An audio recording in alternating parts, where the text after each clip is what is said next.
And Lori Wallach is on the line with us. She's the executive director with Public Citizens Global Trade Watch. Citizen.org/trade is their website. Lori, welcome back to the program. Thank you very much. Thanks so much for joining us. The president just did a really pretty stunning turnaround on Social Security, announcing that he's not going to propose cuts to Social Security in his new budget. Is there any possibility that there might be a turnaround coming with regard to the Southern Hemisphere Asian Free Trade Agreement, also known as, that would be SHAFTA, also known as the Trans-Pacific Partnership? There is no sign of that, unfortunately. Oh, okay. So what's the latest with the TPP and Fast Track? There are large teams of negotiators right now in Singapore, U.S., and from the other 11 countries, trying to finish the agreement. And this Saturday, the top U.S. trade negotiator, the cabinet member, U.S. Trade Representative Ambassador Michael Froman, heads to meet with his counterparts from all the other countries to hopefully announce a deal. Now, there are enough problems that keep a possibility of a real deal being done, a lot of which are other countries saying no to the crazy corporate proposals the U.S. is pushing, that if they announce a deal, it's going to be kind of like a kabuki dance deal, where it's like a big ritual to try and create momentum, to push Congress on fast track and to set up the president's trip to Asia. They really can't make a final deal, but they're getting dang close. So let me see if I understand this.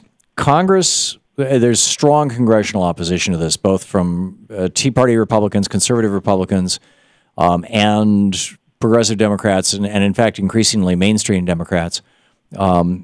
But they still have the corporate Democrats and the institutional Republican Party with them on doing this, because this is, after all, what the multinational corporations want.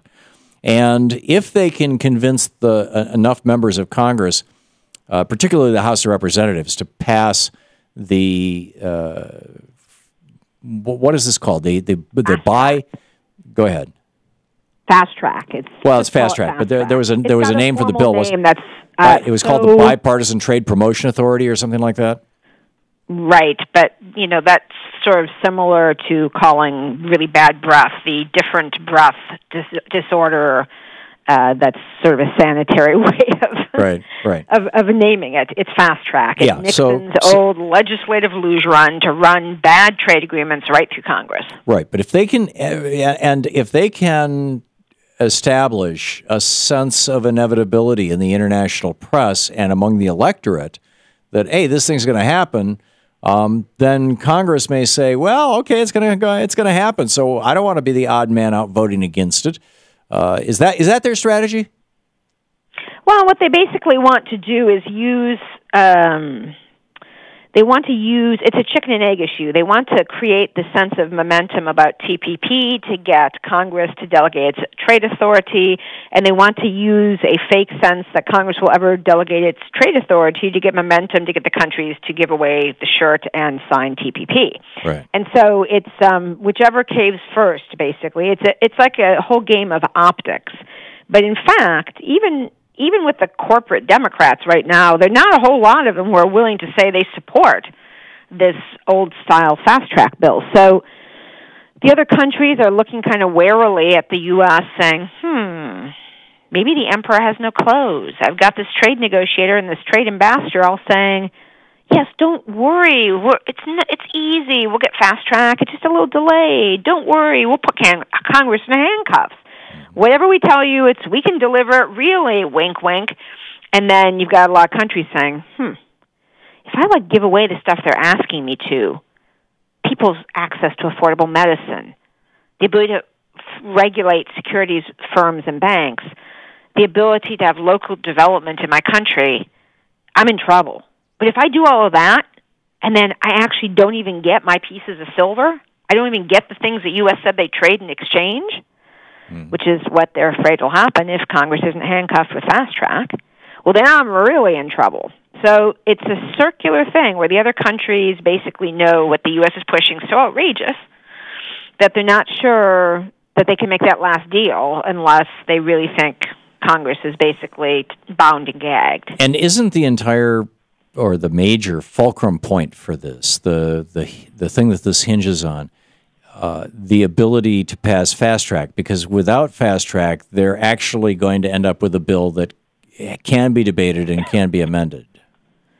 Yes. And so, I mean, it's not just that. In addition, under fast track, the executive branch is empowered to write legislation, which obviously is not something they normally are allowed to do. it's not even in the Constitution.